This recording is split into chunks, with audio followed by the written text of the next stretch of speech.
Bismillah. Assalamualaikum warahmatullahi wabarakatuh. Innal hamdalillahi ta'ala nahmaduhu wa nasta'inuhu wa nastaghfiruh wa natubu ilaihi wa na'udzu billahi min shururi anfusina wa sayyiati a'malina. Man yahdihillahu fala mudilla lahu wa man yudlil fala hadiya lahu. Wa ashhadu an la ilaha illallah wahdahu la syarika lahu. وأشهد أن محمدا عبده ورسوله لا نبي ولا رسول بعده.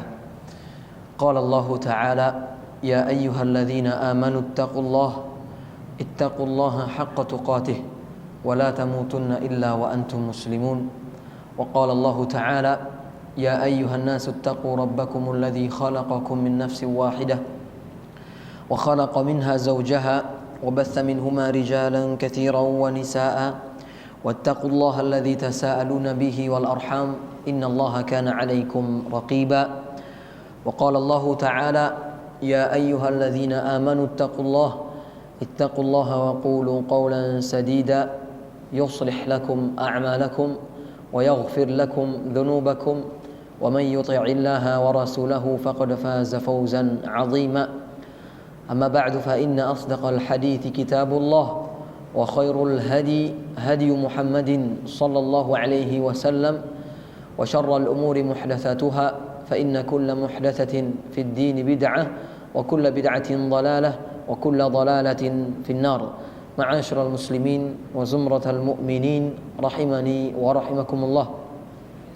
Pertama-tama marilah kita panjatkan puja dan puji syukur kepada Allah Subhanahu wa taala, Rabbul Izzati wal Jalalah, atas segala limpahan karunia yang telah Allah berikan kepada kita sehingga kita bisa menunaikan kewajiban kita, yaitu salat maghrib secara berjamaah di masjid yang semoga Allah berkahi ini, dan juga meneruskan setelah itu di dalam rangka menunaikan kewajiban kita sebagai seorang laki-laki ataupun perempuan yang beragama Islam, sebagaimana disampaikan oleh Nabi SAW, talabul ilmi faridatun ala kulli muslimin.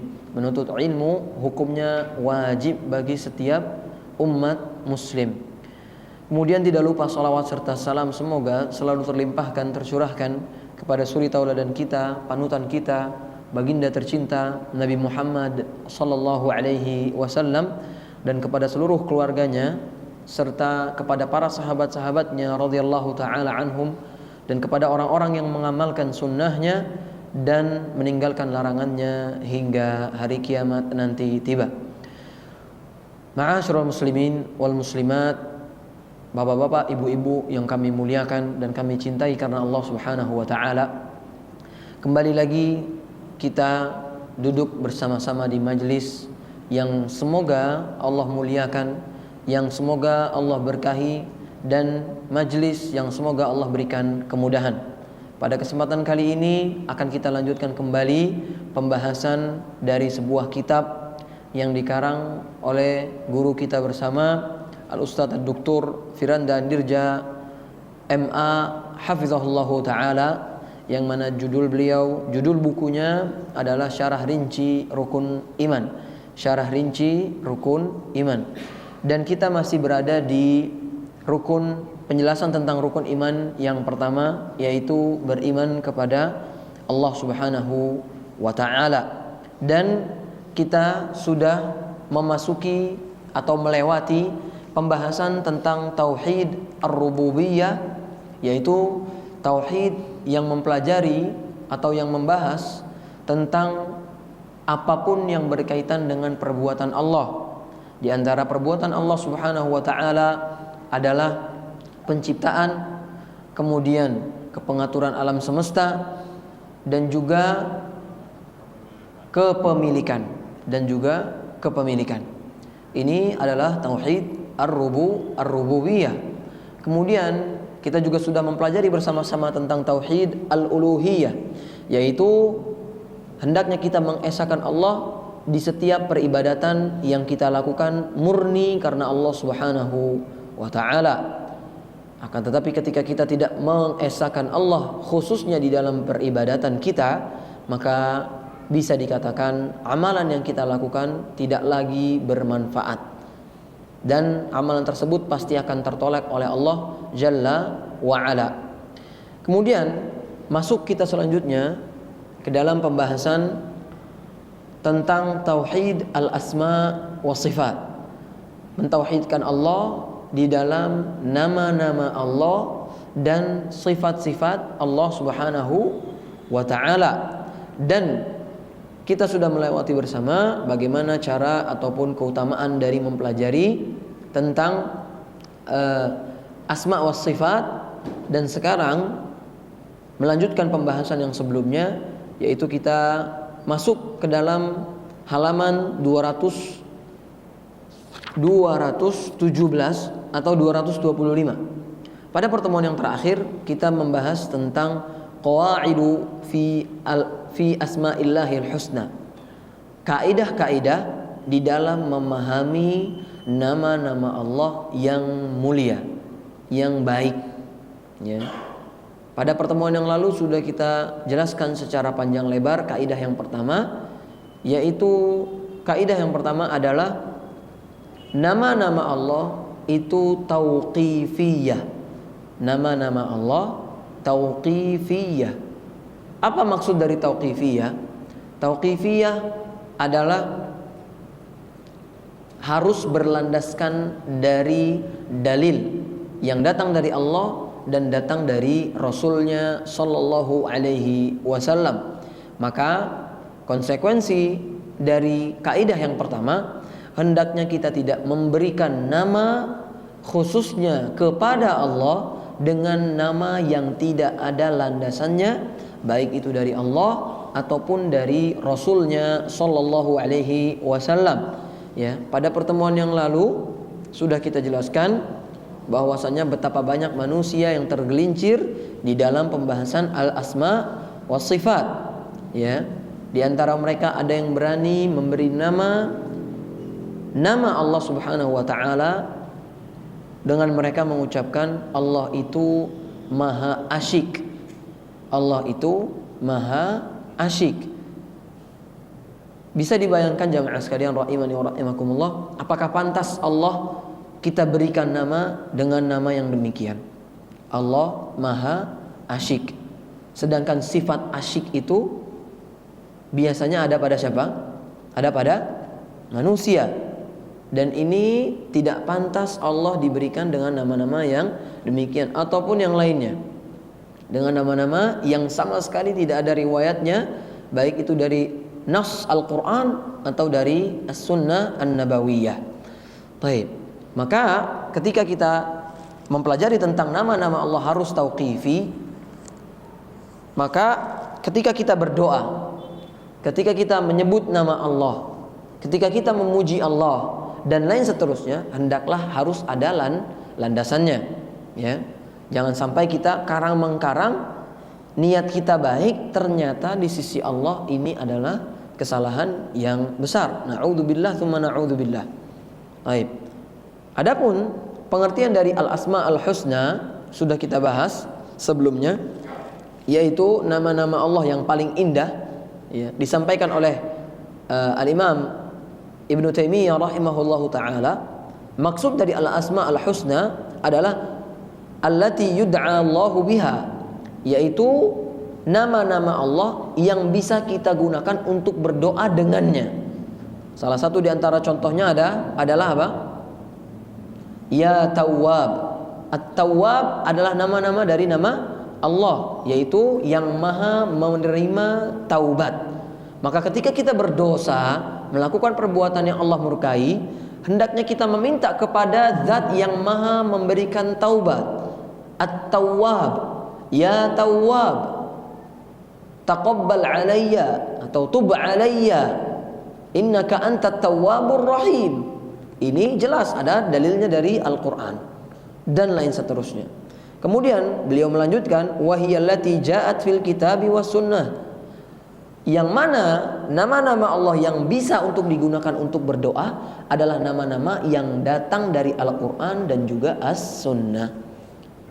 Wahiyallati taqtadil madh wathana binafsiha, yaitu nama-nama yang mengandung pujian dan juga mengandung pemuliaan dengan sendirinya. Ya. Ketika kita mengatakan ya Razzaq, ya Razzaq, wahai zat yang maha memberikan rizki, urzuqni, berikanlah aku rizki. Ya. Ketika ada seseorang misal dikatakan sebagai dermawan, berarti akan tambah derajatnya di sisi manusia. Ditambah lagi apalagi kalau beliau ini orangnya baik, orangnya tidak pelit, orangnya murah hati, orangnya senyum, dan lain seterusnya. Semakin banyak nama-nama atau gelar-gelar yang disematkan kepada seseorang, maka akan semakin mulia orang tersebut. Walillahil matsalul a'la, dan bagi Allah perumpamaan yang lebih baik lagi, lebih tinggi lagi. Ya. Ini salah satu di antara pengertian dari al-asma al-husna. Jadi nggak boleh kita mengkarang-karang nama-nama Allah Subhanahu wa taala. Ya. Baik itu niatnya baik, tetap tidak akan Allah terima dan tidak Allah ridhoi selagi tidak ada dalil dari as-sunnah dan Al-Quran. Baik. Masuk kita kepada kaidah yang kedua, yaitu Asma'ullahi ta'ala mutaradifatun wa mutabayinatun. Nama-nama Allah dari satu sisi itu sinonim. Dari satu sisi itu sinonim, dan dari sisi yang lain itu berbeda. Maksudnya bagaimana? Di sini beliau sebutkan, setiap nama Allah menunjukkan zat atas zat Allah Subhanahu wa taala, dan juga sekaligus menunjukkan sifat-sifat Allah Subhanahu wa taala. Contoh, di antara nama Allah Subhanahu wa taala apa? Al-Ghafur. Ya. Al-Ghafur itu zat yang maha memberikan ampunan. Ya. Berarti ketika kita mengucapkan Al-Ghafur, siapa itu yang dimaksudkan dengan Al-Ghafur tadi? Allah Subhanahu wa taala. Akan tetapi ketika Al-Ghafur disandingkan dengan At-Tawwab, apakah memiliki makna yang sama? Mengampuni dan menerima taubat. Apakah sama maknanya? Tentu tidak sama. Al-Ghafur sendiri, At-Tawwab sendiri. Ar-Rahman, Ar-Rahman, Ar-Rahim yang sering kali kita ucapkan di dalam salat kita. Ar-Rahman, Ar-Rahim. Secara makna atau menunjukkan kepada zat, maka ini zatnya yang satu, yaitu siapa? Allah Subhanahu wa taala. Akan tetapi ketika kita palingkan atau kita maksudkan dari Ar-Rahman, Ar-Rahim adalah sifatnya, apakah Ar-Rahman dengan Ar-Rahim itu sama? Tidak sama. Ar-Rahman artinya adalah yang maha pengasih bagi seluruh makhluknya. Bagi seluruh makhluknya. Jadi termasuk diantaranya orang-orang kafir juga Allah kasihi. Tapi ketika kita melihat kepada Ar-Rahim, apakah sama makna Ar-Rahim dengan Ar-Rahman? Tentu beda.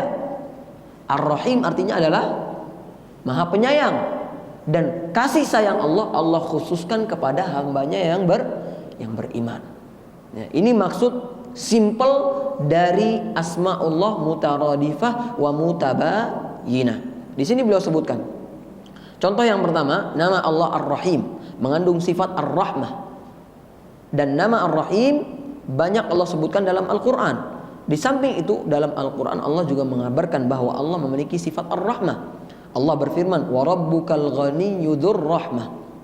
Allah memiliki nama yaitu apa? Ar-Rahman. Dan Ar-Rahman itu sifatnya adalah Ar-Rahmah, kasih sayang, mengasihi, menyayangi. Ya. Akan tetapi Allah juga berfirman atau memiliki nama yang lain yaitu Al-Ghafur, yang maha pengampun, yang mengandung sifat Al-Maghfirah. Al-Maghfirah yaitu ampunan. Ya. Dan juga nama-nama ini banyak seringkali disebutkan oleh Allah Subhanahu wa ta'ala di dalam firman-firmannya. Dan masih banyak lagi nama-nama Allah Subhanahu wa ta'ala. Inti dari kaidah ini, jamaah sekalian rahimani wa rahimakumullah, adalah ketika kita memahami atau melihat atau mendengar tentang nama-nama Allah yang begitu banyaknya, itu sejatinya sama dari secara penunjukan zatnya. Kalau misalnya berjejer nama-nama Allah Subhanahu wa taala, Al-Hakim, Al-Aziz, Ar-Rahman, Ar-Rahim, Al-Malik, Al-Quddus, As-Salam, Al-Mu'min, Al-Muhaimin, dan seterusnya. Itu kembali ke arah yang satu, yaitu siapa? Allah Subhanahu wa taala. Berarti sejatinya nama-nama Allah yang bermacam-macam bentuknya ini sejatinya sama. Tapi kalau digunakan untuk menunjukkan sifat, maka nama-nama ini memiliki makna yang berbeda. Nggak boleh kita samakan, ya. Taib. Nah, di sini sebagaimana beliau sebutkan, maka dari sini bisa disimpulkan bahwa apabila ditunjuk sebagai penunjuk nama, maka nama-nama Allah itu mutaradifah, sinonim untuk penunjuk nama, ya. Ketika kita berdoa ya Rahman, ya Tawwab, ya Ghafur, ya Razzaq, itu tujuannya siapa? Allah Subhanahu wa taala. Ya. Ini ketika kita menunjukkan tentang nama-nama atau zat Allah Subhanahu wa taala. Akan tetapi ketika dipakai untuk menunjukkan sifat, maka berbeda-beda maknanya masing-masing. Tidak sama yang namanya Al-Khaliq, sang pencipta, yang maha mencipta, dengan Ar-Raziq atau Ar-Razzaq, ya. Yang maha mencipta dengan yang maha memberikan rizki, itu beda. Yang satu fungsinya adalah untuk menciptakan, yang satu fungsinya untuk memberikan rizki. Ini intinya, kaidah ini digunakan untuk membantah orang-orang Mu'tazilah. Orang-orang Mu'tazilah yang mana mereka mengatakan Allah itu cuma punya nama dan tidak memiliki sifat. Seandainya Allah punya sifat, berarti ada orang-orang atau yastalzim ta'addud al-qudama. Berarti melazimkan dari sifat-sifat tersebut sudah ada yang pernah memiliki sebelumnya, ya.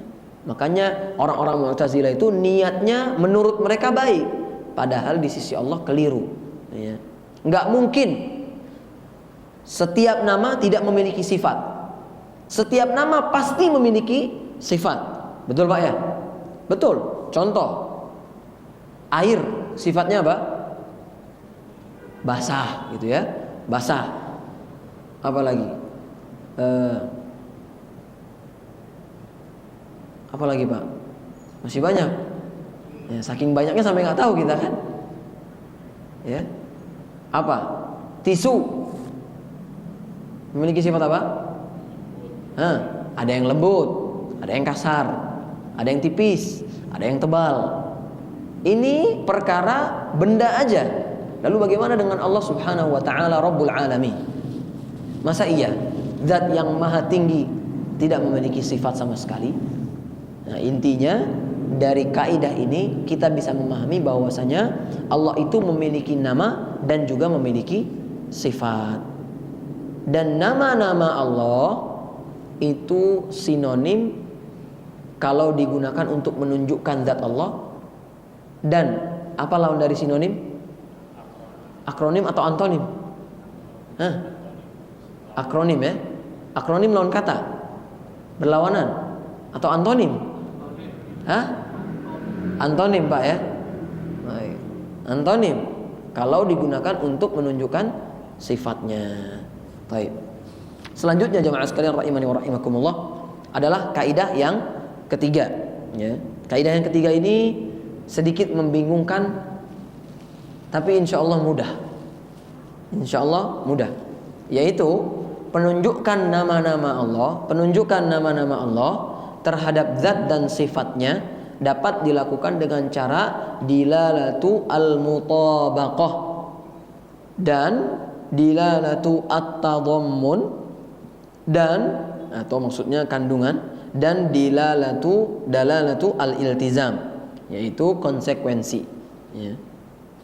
Penunjukan nama Allah terhadap zat dan sifatnya itu memiliki 3 kaidah, 3 cara. Bisa dengan 3 cara ini. Cara pertama dengan dalil mutabaqah, yang kedua dengan dalil tadammun, dan yang ketiga dengan dalil al-iltizam. Cara gampangnya di sini beliau sebutkan. Ya. 3 cara penunjukan ini bisa diterapkan dalam segala hal. Semisal kita terapkan pada kata rumah, maka dengan cara dalil mutabaqah, menunjukkan dengan cara mutabaqah, yaitu mutabaqah itu artinya adalah selaras, ya. Menunjukkan akan rumah itu sendiri secara utuh tersusun dari semua bagian, mulai dari pondasi hingga atapnya. Ketika kita mengatakan rumah, apa yang terbayangkan di dalam pikiran kita, Pak? Yang namanya rumah pasti ada pintu, ada lantai, ada tembok, ada jendela, ada kamar mandi, ada kamar, ada genteng, dan lain seterusnya. Yang mana ini semua menunjukkan bahwasanya ini adalah apa? Rumah, ya, rumah. Baik. Kemudian dengan cara yang tadammun, yang mengandung maksudnya, maka dia akan menunjukkan akan fondasi saja, atau menunjukkan akan pintu saja, atau menunjukkan akan tiang saja dari rumah tersebut. Ketika ada orang menyebutkan, saya tidur di kamar, ya, di kamar atau di kasur.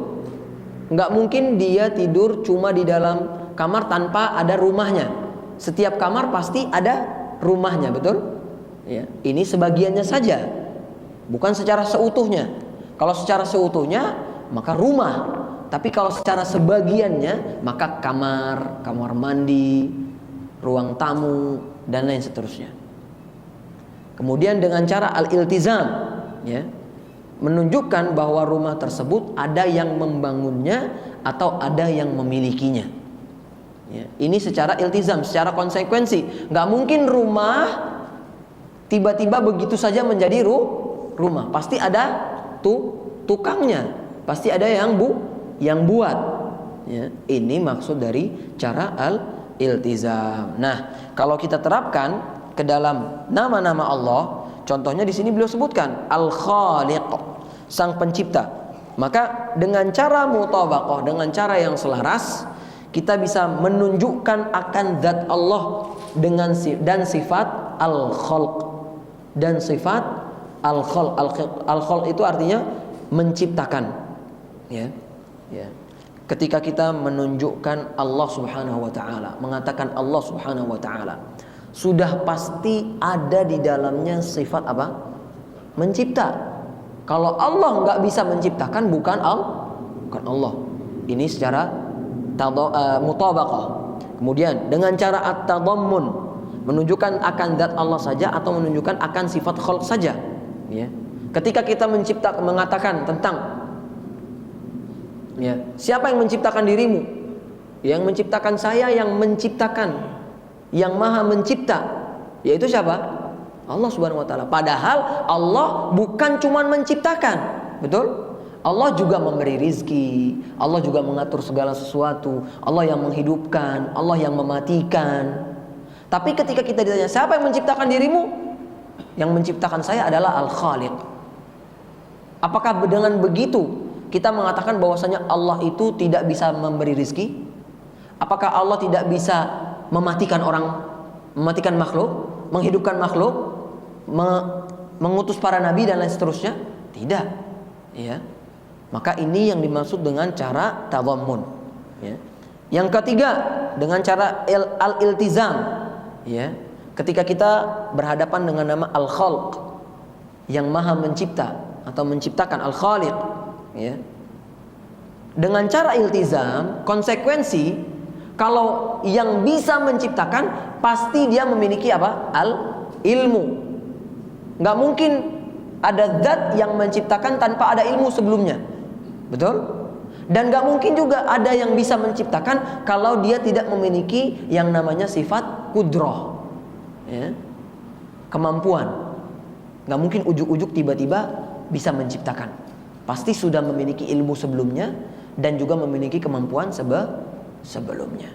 Ini secara al-iltizam. Memang rada menjelimet sedikit, tapi inilah asma'ullah ta'ala al-husna. Baik. Selanjutnya, jemaah sekalian rahimani wa rahimakumullah, dibuka halaman ke 245 yaitu kaidah yang keempat. Kaidah yang keempat. Baik. Yaitu nama-nama Allah tidak terbatas dengan jumlah tertentu. Asma'ullah ta'ala ghaira mahsurah. Nama-nama Allah itu tidak terbatas dengan jumlah tertentu. Sebagian kita meyakini bahwasanya nama-nama Allah itu cuma ada berapa? 20. Atau cuma ada berapa? 7. Na'udzubillah. Ya. Apa nama-namanya? Nama-nama Allah yang 20? Dulu udah pernah ngapalin, Pak. Ya kan? Jujur aja. Dulu pernah ngapalin kan? Wujud, qidam, baqa, mukhalafatul lil hawadits, qiyamuhu bi nafsi, wahdaniyah, qudrah, iradah, ilmun, haya, sama', basar, kalam, qadirun, muridun, alimun, hayyun, sami'un, basirun, mutakallim. Murajaah. Insyaallah, insyaallah. Tapi apakah cuma seperti itu nama-nama Allah? Nah, ini kekeliruan yang nyata. Kekeliruan yang nyata.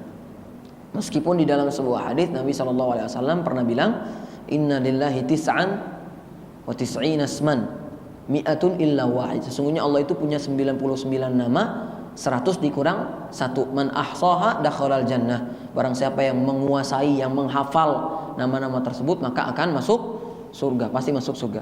Akan tetapi kaidah dalam memahami nama-nama Allah itu tidak terbatas dengan jumlah tertentu. Jadi jangan kita yakini nama-nama Allah itu cuma ada 99. Ini salah. Kenapa kok bisa salah? Di sini beliau sebutkan ada dalil yang menunjukkan bahwasanya nama Allah itu tidak terbatas. Yang pertama, hadis tentang doa untuk menghilangkan kesedihan, yaitu tatkala Nabi SAW berdoa, as'aluka bikulli ismin huwa lak sammaita bihi nafsak au 'allamahu ahadan min khalqik au anzaltahu fi kitabik au ista'tarta fi ilmil ghaibi 'indak. Ya. Aku memohon kepadamu dengan nama-nama yang engkau berikan nama tersebut kepada dirimu sendiri. Au 'allamtahu ahadan min khalqik, atau kepada orang yang engkau ajarkan. Kepada siapapun yang engkau ajarkan dengan nama-nama tersebut. Au anzaltahu fi kitabik, atau apapun yang tercantum di dalam kitab-kitabmu ya Allah. Au ista'tarta fi ilmil ghaibi 'indak, atau apapun yang engkau sembunyikan di dalam ilmu ghaib yang ada di sisimu. Berarti dari perkataan Allah, perkataan Nabi SAW, au ista'tarta fi ilmil ghaibi 'indak, itu dipahami bahwasanya nama Allah itu masih ada yang belum kita ketahui. Kalau Nabi aja belum tahu, apalagi kita. Berarti ada nama-nama Allah dan sifat-sifat Allah yang belum kita ketahui, dan Allah masih sembunyikan di alam ghaib. Ini bantahan yang pertama. Kemudian bantahan yang kedua atau dalil yang kedua adalah hadis Nabi SAW yang panjang ketika beliau sedang di padang mahsyar.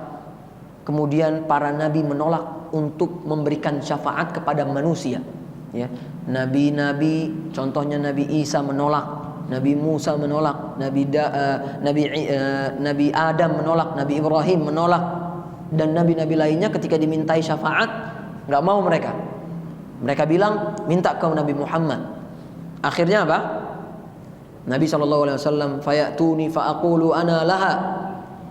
Kemudian mereka mendatangiku untuk meminta syafaat tadi. Aku memang pantas memberikan syafaat tersebut. Betul, karena yang pantas untuk memberikan syafaat siapa? Nabi SAW. Nabi-nabi yang lain tidak diberikan izin oleh Allah Subhanahu Wa Taala untuk memberikan syafaat. Kemudian fasta'dzinu ala rabbi fayu'dzana li wa yulhimuni mahamida ahmaduh biha la tahduruni al-an fa ahmaduhu bitilkal mahamidi wa akhiru lahu sajida. Kemudian aku meminta izin kepada Rabbku, dan Allah pun memberikan izin kepadaku untuk memberikan syafaat kepada umatnya, kepada orang-orang yang ada di padang mahsyar nantinya. Kemudian aku mendapatkan ilham untuk bisa memujinya yang tak bisa aku hadirkan saat ini.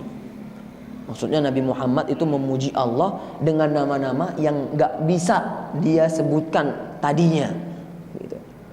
Kemudian aku memujinya dengan pujian tersebut, aku pun tersujud di hadapannya. Setelah itu baru Nabi Muhammad memberikan syafaat kepada umat.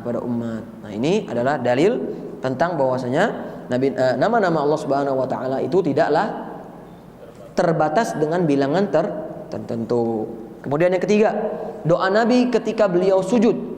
Ya, ketika beliau sujud, Allahumma a'udzu biridhaka min sakhatik wa bimu'afatika min 'uqubatik wa a'udzu bika mink la nuhsi thana'an 'alaik anta kama athnaita 'ala nafsik. Ya Allah, aku berlindung dengan keridhaanmu dari kemarahanmu dan dari keselamatan yang engkau berikan kepada aku dari hukuman yang engkau berikan nantinya. Dan aku berlindung dari apapun itu, la uhsi thana'an 'alaik, dan aku tidak bisa memberikan seutuhnya pujian kepadamu. Anta kama athnaita 'ala nafsik, sebagaimana engkau puji dirimu atas dirimu sendiri. Kata Nabi Muhammad sallallahu alaihi wasallam. Berarti ini menunjukkan bahwasanya nama-nama Allah itu tidak terbatas, ya. Meskipun di antara para ulama, di antaranya adalah Ibnu Mandah menyebutkan di dalam kitabnya At-Tauhid ada 148 nama, atau di Al-Imam Al-Baihaqi menyebutkan di dalam kitabnya yaitu Al-Asma wa Sifat menyebutkan bahwasanya ada 154 nama, ataupun Ibnul Arabi di dalam Ahkamul Quran beliau menyebutkan ada 141 nama. Ala kulli hal, nama-nama Allah itu tidak terbatas dengan nama atau dengan jumlah bilangan tertentu. Nah, jamaah sekalian rahimani wa rahimakumullah, datang kepada kita hadis Nabi sallallahu alaihi wasallam yaitu tentang inna lillahi tis'atan wa tis'ina isman mi'atan illa wahidan man ahsaha dakhalal jannah. Hadis yang diriwayatkan oleh Imam Tirmidzi, beliau menyebutkan sesungguhnya Allah itu punya 99 nama, 100 dikurang 1, barang siapa yang menghafalkannya, yang dapat menyebutkannya, maka dia pasti akan masuk surga. Akan tetapi maksudnya di sini adalah bukan berarti Allah cuma punya 99 nama, ya. Sebagaimana kita, misal saya punya uang 99.000. Apakah dengan demikian berarti saya cuma punya uang 99.000? Belum tentu. Bisa jadi saya punya 1 juta, tapi saya bilangnya cuma ada berapa? 99.000. Ya, ini maksud dari hadis yang disebutkan oleh para ulama. Jadi bukan berarti kita membataskan nama Allah itu cuma 99, bukan. Tapi nama Allah itu sejatinya banyak. Cuman mungkin dengan hikmah tertentu Nabi SAW menyebutkan ini yang paling penting, yang kiranya bisa menjadi pedoman untuk kehidupan kita, ya.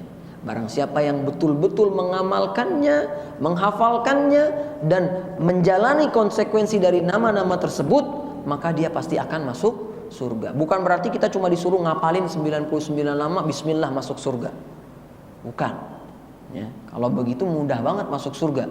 Padahal Nabi SAW bilang apa? Ala inna sil'atallahi ghaliyah, ala inna sil'atallahi al-jannah. Ketahuilah bahwasanya barang dagangan Allah itu mahal, enggak murah. Dan ketahuilah barang dagangan Allah itu apa? Surganya. Dan enggak mungkin masuk surga cuman modal menghafalkan 99 nama Allah. Nah, Ibnul Qayyim rahimahullah taala menyebutkan di dalamnya Madarijus, di dalam kitabnya Bada'iul Fawaid, adalah maksud dari al-ihsa, menguasai di sini adalah al-ihsa'u fi asma'illahi ta'ala 3 maratib. 3 kedudukan atau 3 martabat, 3 tingkatan tatkala seseorang ingin menguasai nama-nama Allah Subhanahu wa taala. Yang pertama, ihsa'u al-fadhiha wa 'adadiha. Dia menguasai lafaz-lafaznya dan juga bilangannya. Ini yang pertama, ini yang paling mudah. Kita hafalin itu 99 nama. Adapun tingkatan yang kedua adalah fahmu ma'aniha wa madlulatiha. Yang kedua, kita paham dan kita mengerti dilalahnya, pendalilan dari nama-nama tersebut. Ya, misal contoh Ar-Razzaq. Apa yang bisa kita pahami dari Ar-Razzaq sesuai dengan pemahaman para salaf? Ar-Razzaq artinya adalah apa? Yang maha memberikan rizki. Berarti ketika kita sudah tahu Allah itu maha memberi rizki, berarti apa? Kita nggak perlu khawatir bahwasanya kita tidak akan diberikan rizki oleh Allah Subhanahu wa ta'ala. Dan rizki semuanya sudah di tangan Allah Subhanahu wa ta'ala. Misal kita buka toko, di sampingnya buka toko lagi, di sampingnya buka toko lagi. Ketika kita khawatir rizki kita diambil oleh orang lain, berarti kita tidak betul-betul menguasai nama Allah Ar-Razzaq. Tapi ketika kita sudah menguasai nama Allah Ar-Razzaq, kita gak bakalan takut. Mau 1.000.000 orang buka toko di depan rumah kita, di samping toko kita, yang namanya rizki tidak akan pernah tertukar, ya. Dan kita tidak akan pernah mati kecuali sudah sempurna rizki yang Allah berikan kepada kita. Ini contoh, salah satu di antara contoh menguasai nama-nama Allah Subhanahu wa ta'ala. Kemudian yang ketiga, tingkatan tatkala seseorang ingin menguasai nama-nama Allah adalah yang ketiga, hendaknya dia berdoa dengan nama tadi kepada Allah Subhanahu wa ta'ala. Misal kita ingin diberikan rizki, maka kita berdoa dengan nama Ar-Razzaq kepada Allah Subhanahu wa ta'ala. Ya Razzaq urzuqni, wahai zat yang maha memberikan rizki, berikanlah aku rizki, dan seterusnya. Maka dengan demikian barulah seseorang bisa dikatakan masuk ke dalam hadis yang disebutkan oleh Nabi Shallallahu Alaihi Wasallam. Yang pertama apa? Menghafalkan, tahu betul-betul nama-nama tadi. Yang kedua, dia betul-betul memahami, baik itu dengan pemahaman yang secara global atau secara konsekuensi dari nama tersebut, ya. Kemudian yang ketiga, hendaklah dia berdoa dengan nama-nama tersebut. Maka dengan demikian seseorang bisa masuk surga Allah Subhanahu wa ta'ala. Maka nikmat sekali orang-orang yang betul-betul menguasai nama-nama dan sifat-sifat Allah Subhanahu wa ta'ala. Adapun semakin orang jauh dari nama-nama Allah dan sifat-sifat Allah Subhanahu wa ta'ala, semakin galau kehidupannya, ya.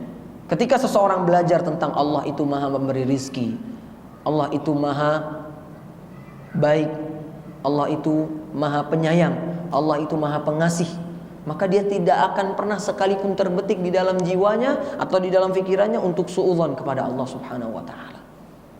Kalaulah orang-orang kafir saja diberikan makan dan minuman oleh Allah Subhanahu wa ta'ala, lalu bagaimana dengan orang yang beragama Islam? Kalaulah ikan-ikan yang di lautan saja diberikan makan oleh Allah Subhanahu wa ta'ala, lalu bagaimana manusia yang diberikan akal oleh Allah Subhanahu wa ta'ala? Maka ini faedah dari mempelajari asma'ullah ta'ala al-husna. Maka jamaah sekalian rahimani wa rahimakumullah, jangan pernah kita bosan, jangan pernah kita malas, jangan pernah kita lalai dari mempelajari nama-nama dan sifat-sifat Allah Subhanahu wa ta'ala. Karena sangat besar kemuliaan yang bisa didapatkan oleh orang yang mempelajari nama-nama dan sifat-sifat Allah Subhanahu wa ta'ala, ya. Kemudian yang terakhir di antara kaidah yang disebutkan oleh pengarang kitab, yaitu Al-Ustaz Firanda Andirja hafizahullah ta'ala, yaitu kaidah yang kelima adalah nama-nama Allah ada yang datang dengan bentuk mufrad, maksudnya tunggal, dan bergandengan dengan yang lain, dan bergandengan dengan lawannya. Jadi ketika kita ingin memahami nama-nama Allah, bahwasanya ada nama-nama Allah yang Allah sebutkan atau Rasulullah SAW sebutkan, itu datangnya sendirian, dan ada juga yang datangnya bergandengan, dan ada juga yang datangnya bergandengan tapi dengan lawannya, ya. Yang pertama contohnya yang datang dengan sendirian adalah Allah itu maha mampu, Al-Qadir. Di dalam surat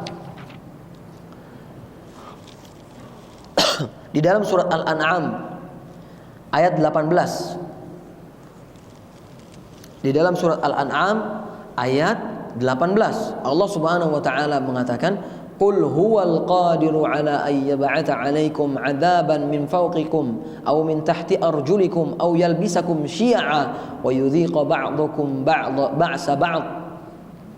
Sesungguhnya katakanlah wahai Muhammad, dialah Allah yang berkuasa untuk mengirimkan azab kepadamu dari atas kamu atau dari bawah kamu, atau dia mencampurkan kamu ke dalam golongan-golongan yang saling bertentangan dan merasakan kepada sebahagian kamu keganasan sebahagian yang lain.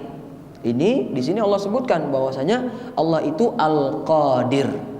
Al-Qadir. Jadi tidak melulu Allah menyebutkan bahwasanya nama Allah itu Allah gitu, enggak.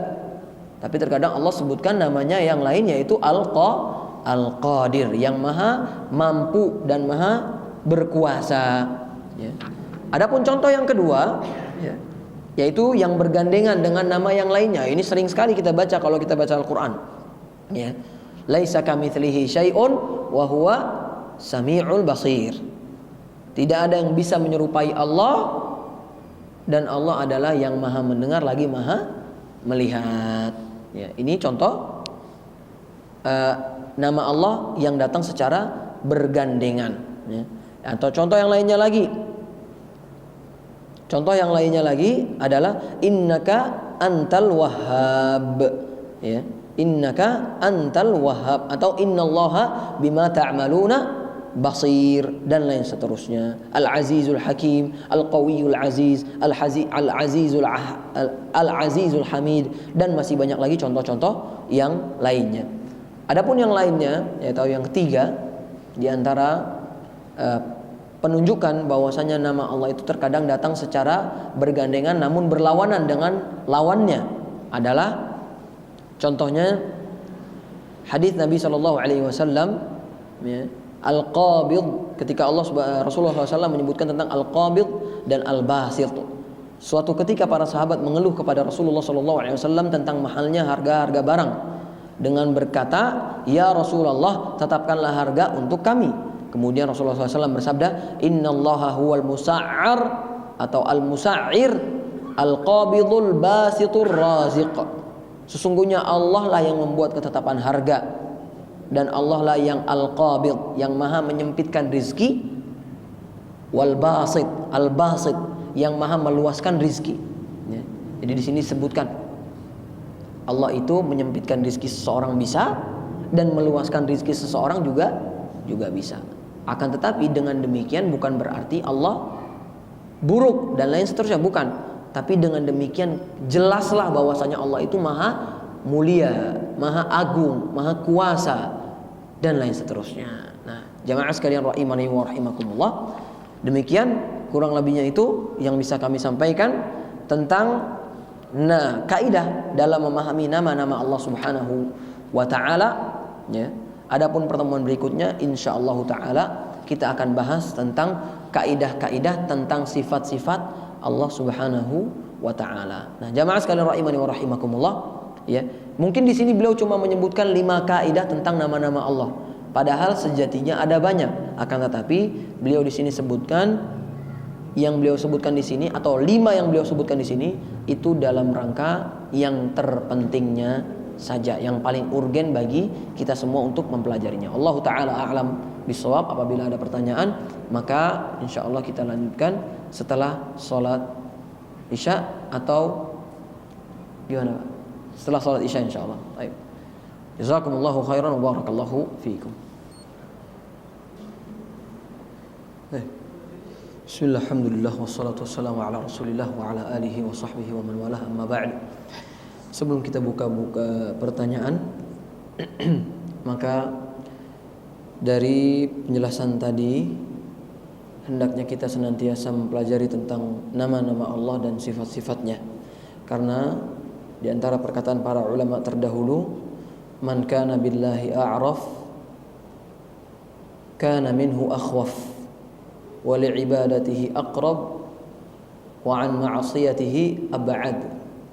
Barang siapa yang mengetahui Allah dengan sebenar-benarnya, niscaya dia akan lebih takut kepada Allah Subhanahu wa taala, dan di dalam beribadah dia pasti lebih taat kepada Allah, dan dari melakukan kemaksiatan dia adalah yang paling jauh dari perbuatan kemaksiatan tersebut.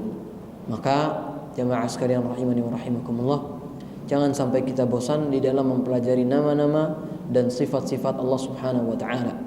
Karena semakin seseorang mengetahui tentang kemuliaan Allah, keagungan Allah, keesaan Allah, maka dia pasti akan semakin taat kepada Allah Subhanahu wa taala. Akan tetapi semakin dia jauh dari pengetahuan tentang Allah Subhanahu wa taala, maka dia akan paling perdana atau paling pertama, paling terdepan di dalam berbuat maksiat kepada Allah.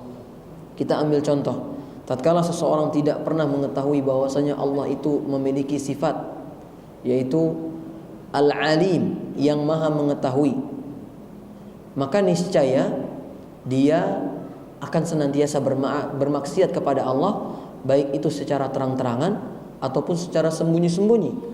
Akan tetapi kalau ada orang yang mempelajari tentang nama Allah, khususnya tentang nama Allah Al-Alim dan sifatnya yang maha mengetahui, maka niscaya dia akan setiap tindak tanduk yang dia lakukan akan berhati-hati. Ucapannya akan dijaga, tangannya akan dijaga, kakinya akan dijaga, pendengaran, lisan, mata, penglihatan, dan lain seterusnya pasti akan dia jaga. Ya. Maka jamaah sekalian rahimani wa rahimakumullah, betullah firman Allah Subhanahu wa taala, innama yakhsyallaha min ibadihi al-ulama. Sesungguhnya yang takut kepada Allah itu adalah orang-orang yang berilmu. Ya. Bukan orang-orang yang sudah haji berkali-kali, bukan. Bukan orang-orang yang sudah sholat berkali-kali, bukan. Bukan juga orang yang sudah berinfak dan lain seterusnya berkali-kali, bukan. Tapi yang paling berilmu, yang paling takut kepada Allah Subhanahu wa ta'ala. Ya. Karena masih banyak orang-orang yang sholat, orang-orang puasa, orang-orang pergi haji, tapi kerjaannya nipu orang, tapi kerjaannya ngibulin orang, ngambil harta orang. Bukankah begitu jamaah sekalian? Tapi berbeda dengan orang yang biasa-biasa tapi keilmuannya tentang Allah itu tinggi. Niscaya dia akan senantiasa merasa diawasi oleh Allah Subhanahu wa taala. Allahu taala a'lam bissawab. Insyaallah pada pertemuan berikutnya kita akan bahas tentang kaidah-kaidah di dalam memahami sifat-sifat Allah Subhanahu wa taala. Baik. Sebelum ada yang bertanya, maka izinkan kami bertanya kepada jamaah sekalian yang sekiranya tidak pernah absen pada pelajaran syarah rinci rukun iman. Sekarang sudah pelajaran ke-12, pertemuan ke-12. Dari 1 sampai 12 gak pernah goib. Ada gak Pak? Kalau ada hadiahnya. Gak ada ya? Ada, paling gak goib sekali Ustaz. Ya. Khususnya di bulan Ramadan kemarin tuh Ustaz. Ya. Gak ada? Baik. Kalau nggak ada, anak ganti pertanyaannya Pak. Siapa yang kemarin di bulan puasa Pak ya, itu khatamnya 7 kali? Takut riya. Nggak pakai riya di sini. Nggak ada. Ada Pak? 7 kali nggak ada? 6 kali? 6 kali, nggak apa-apa, jangan sungkan-sungkan, nggak apa-apa, dapat hadiah kok. Nggak, ria atau enggaknya itu urusan Allah Subhanahu wa taala. Nggak ada. 6 kali. 5 kali ada Pak? 5 kali. Jangan nyentuh 3 aja. 5 kali ada? Nggak ada juga. 4 kali ada? Bapak 4 kali? Masya Allah, barakallahu fiik. Lihat, tafadhal Pak, hayyakallah wa bayyak. Silahkan Pak. Semoga bermanfaat dan semakin rajin baca Quran. Malu kita jamaah. Insyaallah. Beliau udah sebeh, udah tua. Tapi 4 kali beliau doang. Ini cambuk buat kita nih. Luar biasa. Tapi biasanya memang begitu, yang tua-tua yang semangat ibadahnya. Betul ya? Yang muda-muda terlena oleh bujukan rayuan syaitan. Santai aja, umur ente kan panjang nanti. Kata Nabi apa? Umur umatku itu 60 sampai 70. Ini baru 30, masih ada 30 lagi lah. Ya. Baik, barakallahu fiik Pak. Hayyakumullah, zadakallahu khairan wa ijtihada. Baik, tafadhol barangkali ada yang ingin bertanya. Allah, Pak. Penyebutan Allah dengan Gusti Allah itu gimana?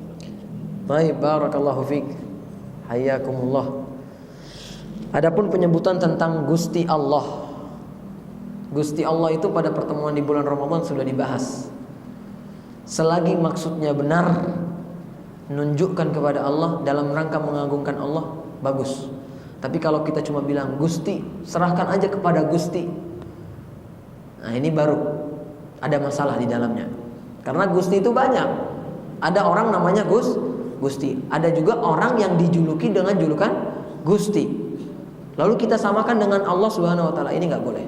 Tapi kalau kita bilang Gusti Allah, ya, tapi ini pun juga dipertentangkan oleh para asatidzah. Ya, lebih baik jangan. Allah Subhanahu wa taala itu udah cukup. Daripada kita memberikan gelar yang bisa dikatakan ya dibilang merendahkan enggak juga. Ya, padahal Allah itu raja dari segala raja. Padahal kalau ditanya arti Gusti itu apa, Pak? Hah? Yang orang Jawa yang mulia ya? Atau apa? Apa, Pak? Hah? Kalau nggak salah itu kan dalam rangka menghormati atau penghormatan ya, ya kan? Nah, jadi kalau bisa ditinggalkan lebih baik ditinggalkan. Ya. Allah taala alam bissawab. Ada lagi, Pak? Kalau nggak ada ya pulang, makan lagi. Nggak ada? Baik, jazakumullahu khairan atas perhatiannya dan kehadirannya. Semoga apa yang kita pelajari pada kesempatan kali ini bernilai pahala di sisi Allah Subhanahu wa taala dan semakin menambah rasa takut kita dan ibadah kita kepada Allah Subhanahu wa taala, dan semoga Allah berikan kita husnul khatimah dan dijauhkan dari su'ul khatimah hingga akhirnya kita semua masuk ke dalam surganya tanpa hisab, tanpa azab. Amin ya rabbal alamin. Insyaallah taala kita lanjutkan pertemuannya atau pembahasan kita pada setiap Rabu genap. Setiap Rabu genap insyaallah taala tiap bulannya. Aqulu qawli hadza wa astaghfirullah li wa lakum wa lisairil muslimina min kulli dhanbin fastaghfiruhu innahu huwal ghafurur rahim. Sallallahu ala nabiyyina Muhammad wa ala alihi wa sahbihi wa sallam. Wa akhiru da'wana alhamdulillahi rabbil alamin. Subhanakallahumma wa bihamdik asyhadu an la ilaha illa anta astaghfiruka wa atubu ilaik. Assalamualaikum warahmatullahi wabarakatuh.